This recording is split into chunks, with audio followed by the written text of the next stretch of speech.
한자 이야기, 낱말 이야기 시간입니다. 이번 시간은 구랍이라는 낱말을 한번 살펴보겠습니다. 네, 요즘 잘 안 쓰는 낱말이죠. 몇십 년 전까지만 해도 또 제가 어릴 때나 꼭 이맘때쯤 되면 이런 말을 많이 썼습니다. 그렇죠? 매스컴 신문이나 방송에서도 많이 썼다. 근데 요즘은 좀 어렵 낱말이기도 하고 잘 안 쓴다. 근데 우리 구독자님 한 분께서 이 말을 좀 설명해 달라. 이렇게 해서 제가 한번 살펴보도록 하겠습니다. 구랍이다. 예문을 한번 볼까요?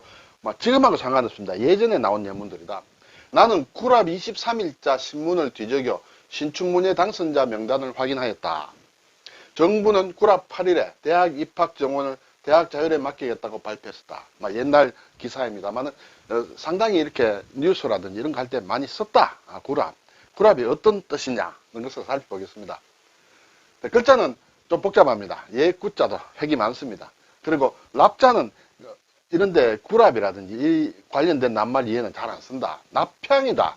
납향.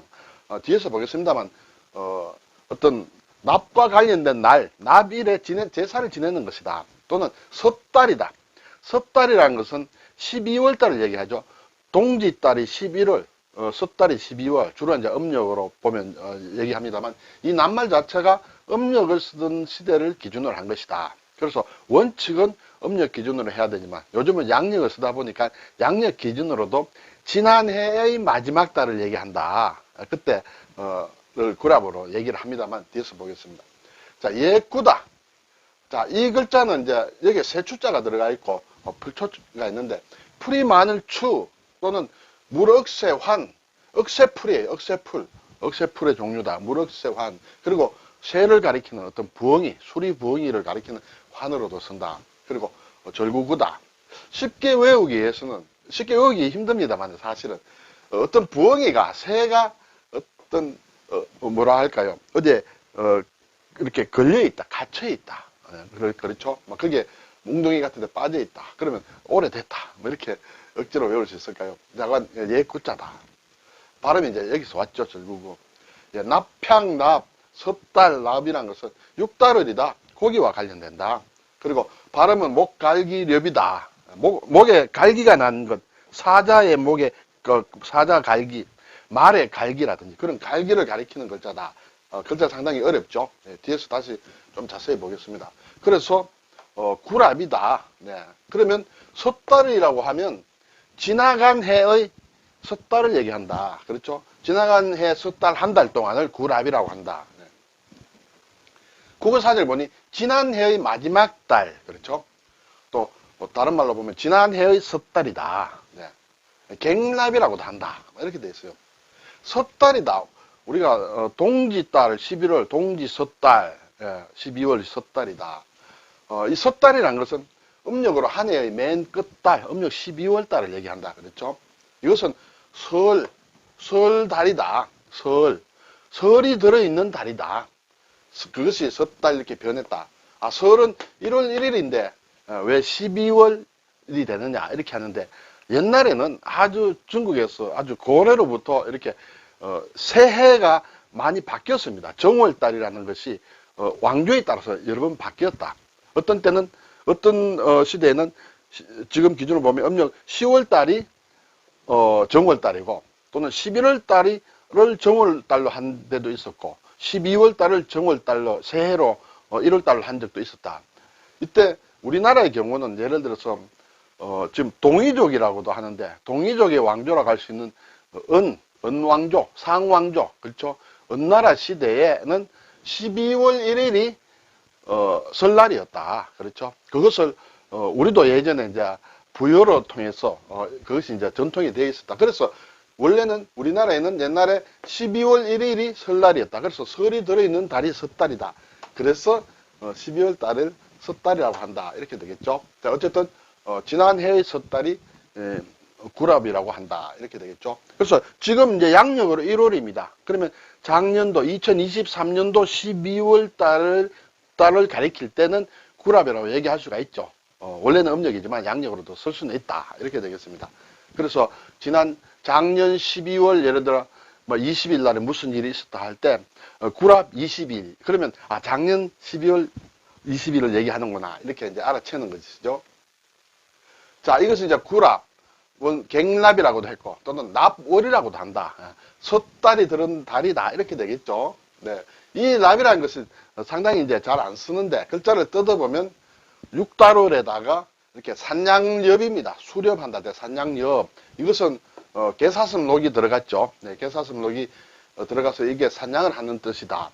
산양을 해서 잡은 고기를 이 글자로 쓴다. 이렇게 되겠죠. 네. 그럼 고기를 잡으면 무엇을 하느냐? 고기를 제물로 바쳐서 마을의 안녕을 비는 제사를 지낸다. 그렇죠? 그 제사 지내는 날이 납일이라고 한다. 납일. 예. 이 납일에 지내는 제사를 납제라고 한다. 또는 납향이라 한다. 납향제. 그리고 납평제라고도 한다. 그래서 이 글자는 납향을 가리키는 납이다. 또는 섣달을 가리키는 납이다. 예. 왜냐하면 납제를 지내는 날, 납일이 들어있는 달이다. 아마 이렇게 되겠죠. 자, 관련된 낱말을 몇 개 보겠습니다. 지금은 거의 쓰지 않는다. 뒤에 보면 한두 개가 나온다. 그렇지만 이 납자를 제대로 알면 뒤에 어떤 글자가 붙어도 조금 유추하기가 쉽겠죠. 남매다. 음력 섣달에 꽃이 피는 매화다. 네, 상당히 일찍 피는 매화다. 납설이다. 납일에 제사 지내는 날이라 했죠. 납일에 내리는 눈이다. 그것이 납설이다. 오늘 중부지방에 납설이 내렸습니다. 이런 옛날에 기사가 있었습니다. 납약이다. 또는 납제다.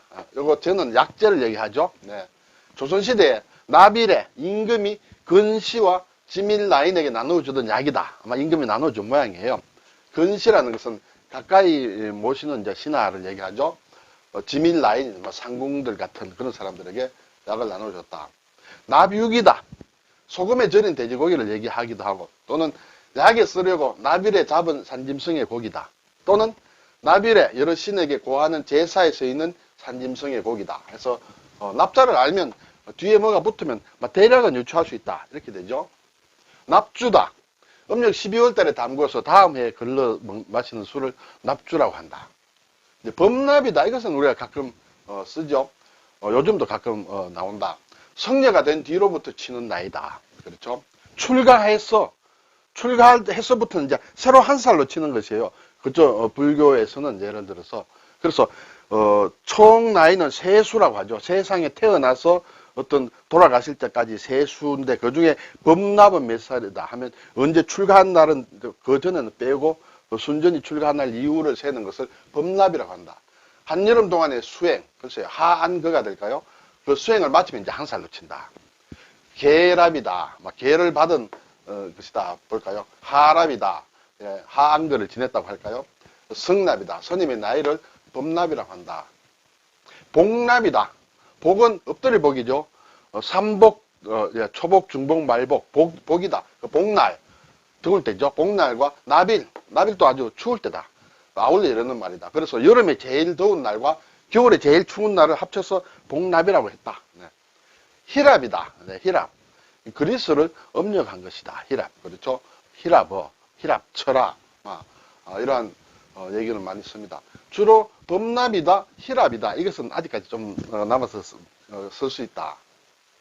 자, 이것이 이제 목갈기렵이다. 그렇죠. 여기에 이렇게 개사슴 녹을 붙이면 이제 산양한다는 렵이다. 그렇죠. 수렵이다. 수도 산양한다는 것이에요. 수렵이다. 또 철렵이다. 우리가 냇가에서 물고기 잡는 것은 이제 철렵이라 한다. 밀렵이다.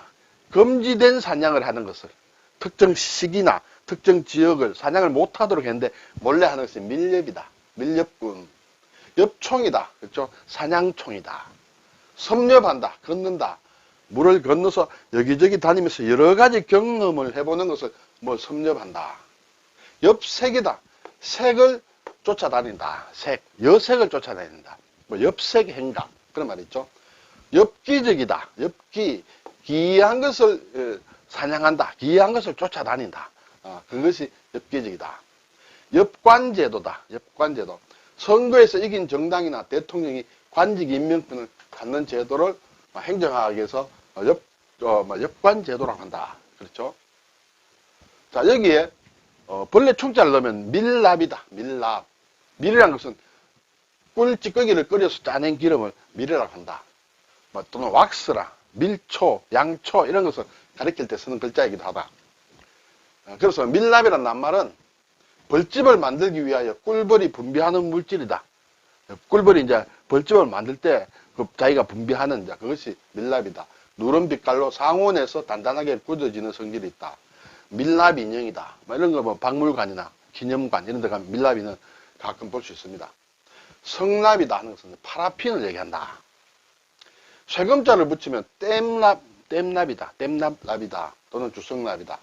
금납이다. 은납이다. 뭐 금을 이렇게 때울 때라든지 뭐 은을 때울 때라든지 하는 막 그런 땜납을 가리킬 때 쓰는 것이다.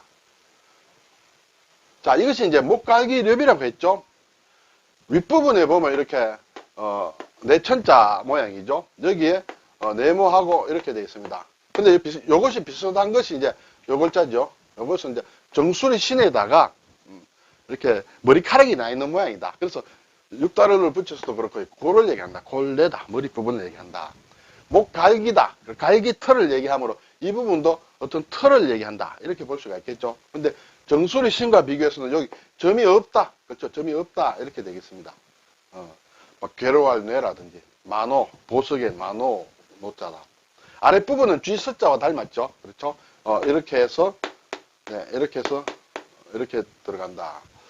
네, 그래서 목갈기렵자가 상당히 어렵다. 네. 네, 한정인 한자를 보면 구랍 같이 쓴다. 네, 같이 쓰는데 옛구자는 친자체와 간체자는 이렇게 간략하게 바뀌었다. 그렇죠? 그리고 납향납, 섣달납은 이렇게 간체자는 육달의 옛석자다. 그렇죠? 옛석자 이렇게 된다.